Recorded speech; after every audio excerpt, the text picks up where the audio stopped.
খাবারের কারণে অ্যালার্জি ঘটে যখন কারো ইমিউন সিস্টেম একটি নির্দিষ্ট খাবারের প্রতি নেতিবাচক প্রতিক্রিয়া দেখায়।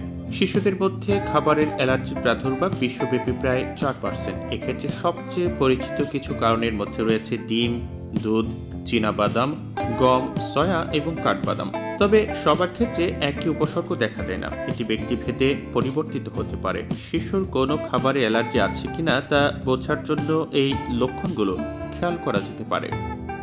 প্রথমেই র্যাশের দিকে খেয়াল রাখতে হবে। যখন খাবারে অ্যালার্জি আছে এমন কেউ খাবারের একটি নির্দিষ্ট প্রোটিনের সংস্পর্শে আসে যাকে অ্যালার্জেন বলা হয়, তাদের শরীর ভুলভাবে এটিকে হুমকি হিসেবে চিহ্নিত করে। অ্যালার্জেনের বিরুদ্ধে লড়াই করার জন্য আইজিই অ্যান্টিবডি তৈরি করতে ইমিউন সিস্টেমকে ট্রিগার করে। বলা হয় এই আইজিই অ্যান্টিবডি রক্ত প্রবাহ জুড়ে ভ্রমণ করে এবং ইমিউন সিস্টেমের কোষগুলোতে আবদ্ধ করে। যদি সেই ব্যক্তি আবার একই অ্যালার্জেনের সম্মুখীন হয় তবে সেই অ্যান্টিবডি তাকে শত্রু ভেবে আক্রমণ করে, যার ফলে অ্যালার্জির প্রতিক্রিয়া হয়। শিশুদের সবচেয়ে সাধারণ উপসর্গগুলোর মধ্যে একটি হলো ত্বকের র্যাশ, যা লালচে হয়ে ফুলে ওঠে এবং চুলকানির সৃষ্টি করে। মুখ, ঠোঁট এবং জিহ্বা ফুলে যাওয়া আরেকটি সাধারণ উপসর্গ হলো মুখ, ঠোঁট এবং জিহ্বা ফুলে যাওয়া, যাকে এনজিওডিমাও বলা হয়। স্টার্ট পালস পাবলিশিংয়ের মতে এনজিওএডিমা প্রাণঘাতী হয়ে উঠতে পারে যদি এতে ষড়যন্ত্র বা ভয়েস বক্স জড়িত থাকে, কারণ এটি শ্বাসকষ্টের কারণ হতে পারে। পেট ব্যথা শিশুদের যে কোনো ধরনের খাদ্য অ্যালার্জি বা খাদ্য অসহিষ্ণুতা পেটের সমস্যার কারণ হতে পারে।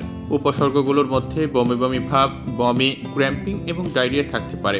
যদি আপনার শিশু একটি নির্দিষ্ট খাবার খাওয়ার পরে একই ধরনের লক্ষণ দেখা দেয় তবে এটি সম্পূর্ণরূপে এড়িয়ে চলা বা অল্প পরিমাণে পরিবেশন করাই ভালো। চুলকানি বা পানিপূর্ণ চোখ চুলকানি, পানিপূর্ণ চোখ খাদ্য অ্যালার্জি সহ অনেক ধরনের অ্যালার্জির একটি সাধারণ লক্ষণ।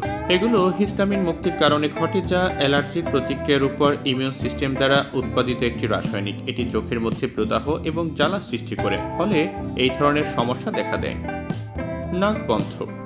নাক বন্ধ হওয়া এবং চুলকানিও খাদ্য অ্যালার্জির সংকেত দিতে পারে। এর কারণ হলো খাবারে অ্যালার্জি চোখের মতো নাকেও একই রকম প্রতিক্রিয়া সৃষ্টি করতে পারে। কোনো খাবার খাওয়ার পর শিশুদের নাক দিয়ে পানি পড়তে থাকলে সতর্ক হন, হতে পারে তা অ্যালার্জির লক্ষণ।